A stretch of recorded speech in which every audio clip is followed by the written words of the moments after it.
Hey everybody, it's Katie. Today's video is going to be about breastfeeding. So whether you are a brand new mom or you're about to be a brand new mom, today's video is for you.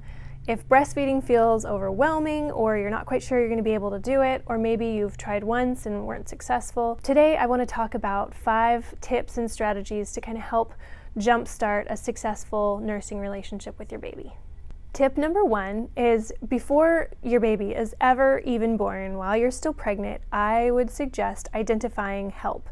So that means find a lactation consultant around you or someone who has breastfed some babies and has some knowledge, or anyone really around you that can help you. I would suggest a lactation consultant if at all possible, because that's their job. This is what they're trained to do, which is help moms be successful in lactation with their baby. So if at all possible, find one close to you, figure out where they're located, get their number, write it down. That way, in the 11th hour, when you're kind of panicking because you're not sure what your boobs are doing or what your baby's doing, you're not like, I don't know what to do. You have that as like my first line of defense is I have this person that I can call. Tip number 2, and this is something that I did with my first baby. I didn't need to do it with my second child because I had determination, but with my first baby, I had watched some of my friends struggle with breastfeeding, and so I decided that I was going to set a goal for myself. I was going to set a time frame. So I told myself, I don't care if it kills me, I don't care how bad it hurts or what's happening, I am going to nurse my child for 30 days. And I had already done my homework, I had lactation, and I actually had a friend who I knew who was very familiar with lactation. And so I was like, I'm gonna do this for 30 days. If I need someone, I'll call them, but I will do this for 30 days regardless of how it makes me feel or what my nipples are saying. I will do it for 30 days. And that actually helped quite a bit, because a couple weeks in, we actually did experience some setbacks and some pain and some trouble and tears, probably on both my part and my daughter's part. But I remembered at one point, I think I was 2 or 3 weeks in, and I was in the shower with the hot water on, which, by the way, maybe not such a good idea, because the warm water makes your milk let down, and which tells your body, oh, I need to make more. So I'm standing there with my bricks, like crying in the shower, and I'm thinking, I don't know if I can do this. And I'm getting out. I get out of the shower and I get into bed, and I have the ice packs, which again, maybe not the best plan, but I didn't know what else to do. I was in pain, but I remember I was about 3 weeks in, and I thought, I'm gonna do it for 1 more week. I'm just gonna do it for 1 more week. And at least in my experience, the nursing relationship in the early days, it changes almost day by day.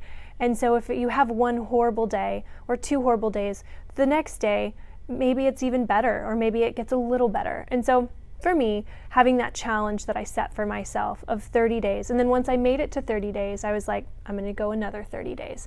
Because even at 30 days, we weren't perfect. Things were still, she liked to try to nurse like this. And that doesn't feel good. So, but I was like, okay, I've figured out how to help her latch, and so we're gonna go for another 30 days. And I did that until it got easier and it got better, and it got to the point where I was like, all right, I can stick this out. But it was that challenge that I made with myself, and of course I talked to my husband, but I challenged myself, and I was like, challenge accepted. Number 3 is to do your research before the baby comes. Because once the baby arrives, everybody's tired, your breasts are doing funny things, they're filling up, there's like a lot of action around them, and you're just, there's just a lot happening. So I would encourage you to do your research before your baby's born and have a little bit of an understanding of what's gonna happen. Because I didn't do that the first time around. I didn't realize, I thought that when the baby was born, because actually before I had my first, my nipples actually started to leak a little bit, and I was like, I asked my midwife, like, what's happening? And she said, oh, it's just you're preparing, your body's preparing to be able to nurse your baby. So I thought when the baby was born that I would have the milk. And I knew about colostrum, but I didn't realize that, I didn't really understand. So the encouragement here is to do research, because sometimes it takes 3 to 6 days for your milk to come in. In the meantime, you're producing colostrum, which is enough to sustain your baby until the milk comes in. Another thing where it's like we're having some research would be helpful is how much does your baby actually need to eat? How long will they nurse for? Why does it feel like I nurse and then 20 minutes later they're screaming and they're starving to absolute death? Well, now remember, babies might be a little dramatic because they just came from this perfect utopian womb where they didn't ever feel hunger to now all of a sudden like they're feeling slightly hungry, and so they can't be like, Mom, hungry. They scream because they don't know how else to get what they need. But they only take in a little tiny bit of milk, and so they're gonna get hungry quicker. So don't panic and think, oh my gosh, I'm not making enough milk. Or at least don't have that be your first thought. It's like nurse on demand, and if there's concerns about whether you're producing enough, go back up to what we just talked about, which is contact your lactation consultant and find out, they'll help you if you're producing enough milk. And so anyways, research and kind of have an idea of what it's going to look like in those early days of nursing, because a lot of times it's not what you think. Feeding and eating as an adult is so different than feeding a brand new human, and it's kind of contrary to what you would think, like plug them in, they'll nurse, they're good for a while. No, it's unfortunately a little more complicated at first. Number 4 is to have your supplies purchased and on hand.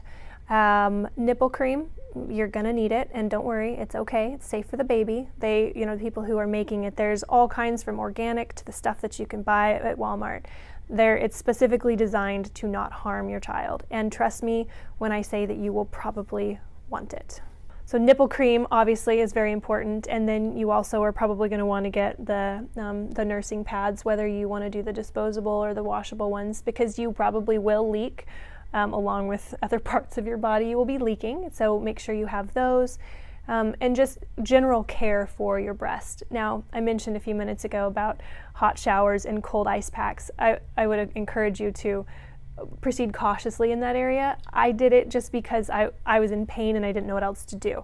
I'm not saying don't do it. I'm just saying make sure you read about what that will do if you use hot water or if you do a cold pack, because it does actually do things to your milk production and to your breast. So again, with the research, but have your supplies on hand, and because that way when you have the baby and everything else is happening, you put them down for a nap and you have your tube of nipple cream, and it's your best friend in that very moment. The last tip is to buy a good water bottle, a good size water bottle, and also look into what foods might help boost milk production.